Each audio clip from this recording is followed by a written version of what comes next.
نحمدہ ونصلی علی رسولہ الکریم اما بعد فاعوذ باللہ من الشیطان الرجیم بسم اللہ الرحمن الرحیم رب اشرح لی صدری ویسر لی امری واحلل عقدۃ من لسانی یفقہوا قولی۔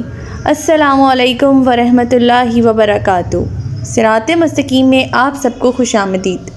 پچھلے سبق میں ہم لوگوں نے یہود اور بنی اسرائیل کی مسلمانوں کے خلاف حسد اور بغض اور عناد کا مطالعہ کیا تھا۔ ان کے حسد کی اصل وجہ یہ تھی کہ محمد صلی اللہ علیہ وآلہ وسلم ان کی قوم سے کیوں نہیں مبعوث ہوئے، اور جس قوم کو یہ ان پڑھ اور اپنے سے حقیر تر سمجھتے تھے، اللہ تعالیٰ نے اس قوم پر کیوں آخری نبی جو ہے وہ مبعوث فرمائے، جس کا جواب اللہ تعالیٰ نے یہ دیا کہ اللہ تعالیٰ اپنے کاموں کی حکمتیں خود بہتر سمجھتا ہے اور اپنے بندوں میں سے جسے مناسب سمجھتا ہے رسالت سے نوازتا ہے۔ اللہ کے فضل کے ٹھیکیدار یہود تو نہیں جو اللہ تعالیٰ ان سے پوچھ کر اور جسے یہ چاہیں گے اسے رسالت میں مبعوث فرمائیں گے۔ اس کے بعد اللہ تعالیٰ نے فرمایا تھا کہ یہ لوگ وہ ہیں جو کتاب کے کچھ حصے پر تو ایمان لاتے ہیں اور کچھ حصے کا منکر ہو جاتے ہیں، جیسے کہ ان کی کتاب تورات میں بھی نبی آخر الزمان صلی اللہ علیہ وآلہ وسلم کے مبعوث ہونے کے بارے میں اور نبی پاک صلی اللہ علیہ وآلہ وسلم کے حلیے کے بارے میں ذکر تھا، جسے یہ تبدیل کر کے تحریف کر کے لوگوں کے سامنے پیش کرتے تھے، صرف اپنے اسی بغض، حسد اور عناد کی وجہ سے۔ ہماری آج کی آیت نمبر 91 سے لے کر آیت نمبر 95 تک ہیں، تو شروع کرتے ہیں۔ آیت نمبر 91، بسم اللہ الرحمن الرحیم۔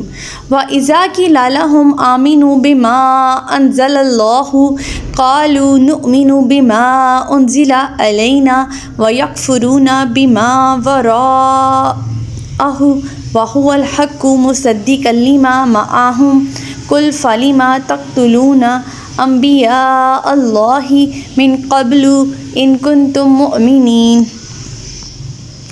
اور جب ان سے کہا جاتا ہے کہ اللہ نے جو کتاب قرآن اتاری ہے اس پر ایمان لاؤ، تو کہتے ہیں ہم تو اسی پر ایمان لاتے ہیں جو ہم پر نازل ہوئی تھی، اور جو کچھ اس تورات کے علاوہ ہو وہ اسے نہیں مانتے، حالانکہ وہ یعنی کہ قرآن برحق ہے اور جو اس تورات کی بھی تصدیق کرتا ہے جو ان کے پاس ہے۔ اے پیغمبر صلی اللہ علیہ وآلہ وسلم، آپ ان سے پوچھئے کہ اگر تم اپنی ہی کتاب پر ایمان لانے والے ہو تو اس سے بیشتر اللہ کے نبیوں کو کیوں قتل کرتے رہے ہو؟ یہود اپنے قول کے مطابق انجیل اور قرآن پر تو اس لیے ایمان نہیں لاتے تھے کہ یہ کتابیں ان کی طرف نازل نہیں ہوئیں۔ اب سوال یہ ہے کہ اگر تم تورات پر ایمان لاتے ہو تو تورات میں کہیں یہ لکھا ہوا ہے کہ اگر کوئی ایسا نبی آئے جو تورات کی تصدیق کرتا ہو اور تورات ہی کے مطابق تمہاری رہنمائی کرتا ہو تو تم اسے قتل کر سکتے ہو؟ اگر یہ بات نہیں تو اس کا مطلب یہ ہوا کہ تمہارا تو تورات پر بھی ایمان نہیں، لہٰذا ہر لحاظ سے تم بے ایمان اور کافر ہو۔ آیت نمبر 92، وَلَقَدْ جَاءَكُم مُوسَىٰ بِالْبَيِّنَاتِ ثُمَّ اتَّخَذْتُمُ الْعِجْلَ مِن بَعْدِهِ وَأَنْتُمْ ظَالِمُونَ۔ تمہارے پاس موسیٰ علیہ السلام کیسے واضح معجزے لے کر آئے تھے، پھر تم نے ان کی عدم موجودگی میں بچڑے کو معبود بنا ڈالا، اور تم تو ہو ہی ظالم لوگ۔ یہ واضح معجزات صرف عصائے موسیٰ علیہ السلام اور ید بیضہ ہی نہ تھے، بلکہ بے شمار دوسرے معجزات بھی تھے، جیسے سمندر کا پھٹ جانا اور فرعون کی غرقابی، چٹان سے 12 چشموں کا پھوٹ نکلنا، جنگل میں من و سلویٰ کا نزول وغیرہ وغیرہ۔ اتنے واضح معجزات دیکھنے کے بعد بھی تم اللہ کی الوحیت پر ایمان نہ لائے، اور موسیٰ علیہ السلام کی غیر حاضری میں تمہیں تھوڑا سا موقع ملا تو فوراً پھر سے بچڑے کی پرستش شروع کر دی۔ اس سے بڑھ کر اور کیا ہی ظلم ہو سکتا ہے۔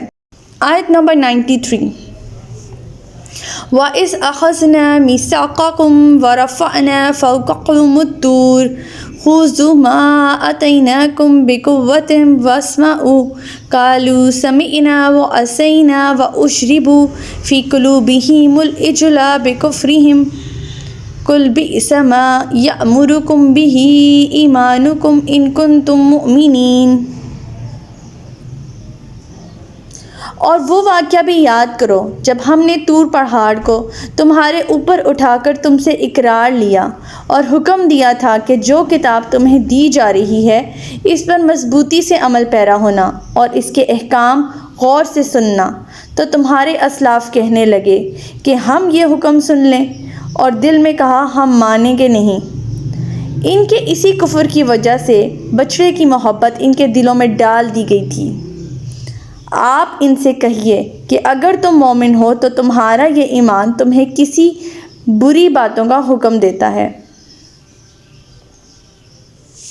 یعنی اس میثاق کے وقت ان کے دل میں چور تھا جب ان کے سروں پر طور پہاڑ کو جھکا کر تورات کے احکام پر عمل پیرا ہونے کا عہد لیا جا رہا تھا، جس کا پہلا اور بنیادی حکم تو یہی تھا کہ تم اللہ کے سوا کسی دوسرے کی عبادت نہ کرو گے اور نہ کسی کو اللہ کے ساتھ شریک بناؤ گے۔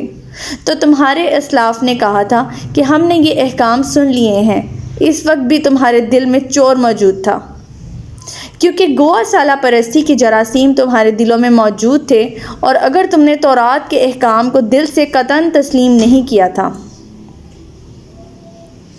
یعنی ایمان کا تقاضا تو یہ ہوتا ہے کہ انسان مشرکانہ اعمال و عقائد کو یکسر چھوڑ کر نیکی اور بھلائی کے کاموں کی طرف سبقت کریں، مگر تمہارا یہ ایمان کس قسم کا ایمان ہے جو مشرکانہ افعال، بدعہدیوں، نافرمانیوں اور سرکشیوں کی طرف جا رہا ہے۔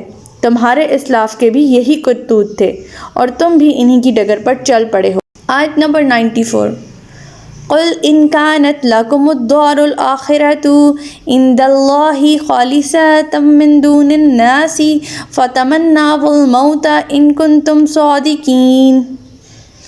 آپ ان یہود سے کہیے کہ اگر آخرت کا گھر دوسرے تمام لوگوں کو چھوڑ کر صرف تمہارے ہی لیے مخصوص ہے، اور اگر تم اپنے اس دعوے میں سچے ہو تو پھر مرنے اور مر کر فوراً اسے حاصل کرنے کی آرزو تو کرو۔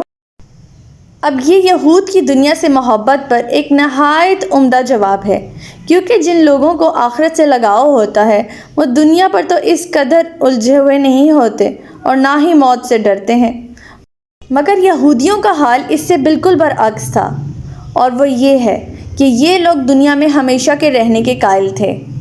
اللہ تعالیٰ نے اس دلیل سے یہود کے اس غلط دعوے کا رد فرمایا ہے جو وہ کہتے تھے کہ آخرت کا گھر ہمارے ہی لیے مخصوص ہے۔